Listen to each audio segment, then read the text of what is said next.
अगर कोई सोचता है कि मैं किसी नगर में जाके आत्महत्या कर लूंगा मोक्ष मिल जाएगा, आत्महत्या से मोक्ष नहीं मिलता। अगर आपने ईश्वर की प्रक्रिया के विपरीत जाकर के कोई कार्य किया है तो इसका मतलब आप ईश्वर के कानून पर भरोसा नहीं कर रहे हैं। और आप जिस जीवन को जी रहे हैं इसी जीवन में स्वर्ग और नर्क का होना है। किसी मंदिर में खड़े होकर के प्रभु ये हो जाएगा तो ये करूंगा, आपने घूसखोर बना दिया ईश्वर को। काशी में क्या है कि काशी में त्रिपुर सुंदरी एक पुल है, उसके आगे रविदास घाट पड़ता है, वहां से गंगा जी उत्तर वाहिनी हो गई है।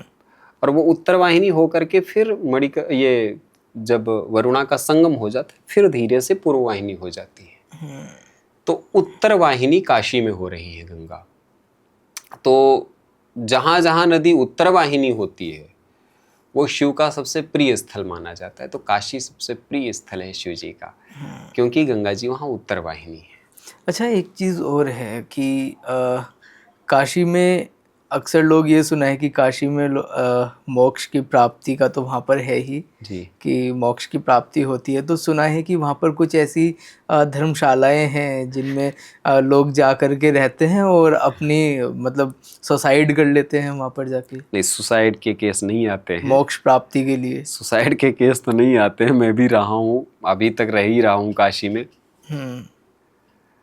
पहले बहुत पहले लोग जाते थे। हमारे यहाँ एक व्रत प्रक्रिया है, जैसे जैनों में संधारा होता है, संलेखना उसको बोलते हैं। संधारा में क्या होता है, जल अन्न सब कुछ छोड़ दिया जाता है और ईश्वर का चिंतन करते हुए अपना शरीर छोड़ दिया जाए, प्राणांत कर लिया जाए, तो उसको संधारा कहते हैं। और हमारे यहाँ इसको शिव सायुज्य प्राप्ति का एक मार्ग बताया गया है। काशी में गए तो पवित्र विधि होती है, प्रतिदिन गंगा स्नान करें, विश्वनाथ जी के दर्शन करें और शिव नाम स्मरण करें। इस तरीके से रहते हुए काशी में शरीर का त्याग हो जाए। तो इस तरीके से कुछ वहाँ पे प्राचीन का बहुत पहले से धर्मशालाएं बनाई गई थी। तो लोग जाते हैं, रहते हैं, अभी भी कई धर्मशालाएं काम कर रही हैं ऐसा। तो ऐसा कि वहाँ पे आत्महत्या कर लेते, ऐसा नहीं है और ऐसा करना भी नहीं चाहिए। अगर कोई सोचता है कि मैं किसी नगर में जाके आत्महत्या कर लूंगा मोक्ष मिल जाएगा, आत्महत्या से मोक्ष नहीं मिलता, कभी नहीं मिलता। चाहे आप काशी में मरे, चाहे कहीं भी मरे, आत्महत्या होती है। तो आत्महत्या मोक्ष का मार्ग है ही नहीं। जो पवित्र प्रक्रिया है, आपको त्याग करना है, जल अन्न का त्याग कर दीजिए। आप व्रत करते हुए शरीर को संचालित करिए। जब तक ईश्वर ने आपको श्वासें दे रखी हैं उन श्वासों का सदुपयोग करिए। अगर आपने ईश्वर की प्रक्रिया के विपरीत जाकर के कोई कार्य किया है तो इसका मतलब आप ईश्वर के कानून पर भरोसा नहीं कर रहे हैं। और अगर आप ईश्वर के कानून पर भरोसा नहीं करेंगे, उसको तोड़ेंगे, तो ईश्वर दंडित करेगा। सीधी सरल बात है। यहाँ पर भी ट्रैफिक रूल तोड़ देने पे पुलिस उठा ले जाती है। तो ईश्वर के आप रूल तोड़ोगे, ईश्वर के रूल तोड़ोगे तो ईश्वर तुमको क्या करेगा फिर। इसलिए जो नियम बनाए गए हैं, आपको जीवन दिया प्रभु ने, उसको ठीक से जियो। तो आत्महत्या का विचार भी नहीं आना चाहिए। अच्छा, जैसे अब हम मोक्ष की और इन सब चीज़ों की बातें करते हैं, हम आम जीवन में रोज़ाना न जाने कितनी बार एक तरीके से अच्छे कर्म बुरे कर्मों की बात करते हैं कि अगर हम अच्छा कर्म करेंगे तो हम स्वर्ग में जाएंगे, हम बुरे कर्म करेंगे तो नर्क में हमको ईश्वर भेज देंगे। जी, तो जी। ये स्वर्ग नर्क की क्या प्रक्रिया, एक बार इसके बारे में थोड़ा सा बताइए, क्या है स्वर्ग नर्क जैसा उल्लेख हमारे यहाँ है। तो जब हम अपने शास्त्र पढ़ते हैं, खासकर वेदांत इत्यादि देखते हैं, तो एक सांख्य दर्शन हमारा सबसे प्राचीन दर्शन है। इसका कपिल मुनि जी ने प्रणयन किया है।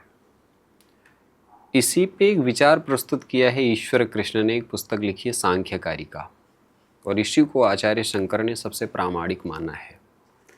उसमें स्वर्ग नर्क ऊर्ध्वलोक अधोलोक की जो प्रक्रिया बताई गई है वो इस लोक में ही बताई गई, इस जीवन में ही बताई गई है। आपके जीवन की गतिविधि वैसी होने लग जाए, वो स्वर्गीय गतिविधि होगी। अगर आपके जीवन में यहीं रहते हुए आपकी वैसी गतिविधि होने लग जाए तो नारकीय गतिविधि कही जाएगी। तो स्वर्ग नर्क का स्वरूप दर्शन हमारे इस तरीके से प्रस्तुत करते हैं। पुराण अलग से लोक प्रस्तुत करते हैं, अलग से लोक बताते हैं कि एक लोक होगा ऐसा।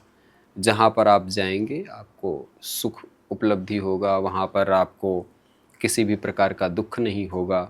नरक ऐसा होगा जहाँ पर आपको पकोड़े की तरह तला जाएगा, ऐसा ऐसा रूप गर्म बताया तेल गया में है। गर्म आपको तेल में कढ़ाई में डाला जाएगा। ये सारी चीजें बताई गई हैं। हाँ। ये सच्चाई इसके पीछे यही है। हम पुराणों में जो चीज पढ़ते हैं, दर्शन उसको स्पष्ट करता है। हमारे जो षट दर्शन है, जिनके आधार पे हमारे सारे संप्रदाय स्थापित हैं भारतवर्ष में, वो स्पष्ट करते हैं कि भाई आप जिस जीवन को जी रहे हैं, इसी जीवन में स्वर्ग और नरक का होना है, कोई अलग से लोक नहीं है। यहीं पे सारी व्यवस्था होनी है। स्वर्ग नरक से परे जो सबसे व्यवस्थित, सबसे उत्कृष्ट, सबसे उच्च गति मानी जाती है, उसको मोक्ष माना जाता है। हमारा लक्ष्य ही नहीं है स्वर्ग नरक। नरक से छुटकारा, स्वर्ग की प्राप्ति हमारे वैदिक धर्म का उद्देश्य ही नहीं है। जैसे काम्य और निषिद्ध दो प्रकार के कर्म माने जाते हैं, काम्य कर्म और निषिद्ध कर्म। काम्य कर्म वो कर्म माना जाता है जिसमें कामना जुड़ी हो। स्वर्ग को प्राप्त करने की एक कामना है, तो इसको हमारे यहाँ कहा जाता है मत करो, इसको सकाम कर्म कहा जाता है। इनको छोड़ करके अपनी गतिविधि करो, अपने काम करो। तो जब हम किसी कामना को करके कि हम स्वर्ग पाना चाहते हैं, उसके लिए यज्ञ करेंगे, उसको निषिद्ध यज्ञ माना गया है, उसको उपयुक्त नहीं माना गया है। तो दूसरा आ गया निषिद्ध कर्म, जो करना ही नहीं चाहिए। किसी की हत्या कर देना, ये करना ही नहीं चाहिए, ये तो निषिद्ध कर्म है।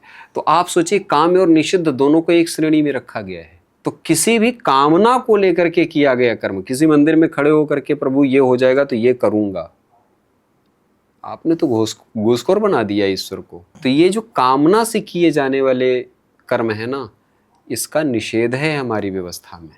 अपने धर्म में इसका पूरा निषेध है कि इसको नहीं करना। फिर इसकी सही प्रक्रिया क्या होती है? सही प्रक्रिया यही है कि आप जो भी कर्म करो, ईश्वर की प्रसन्नता के लिए करो। किसी चीज को पाने के लिए क्यों करना भाई?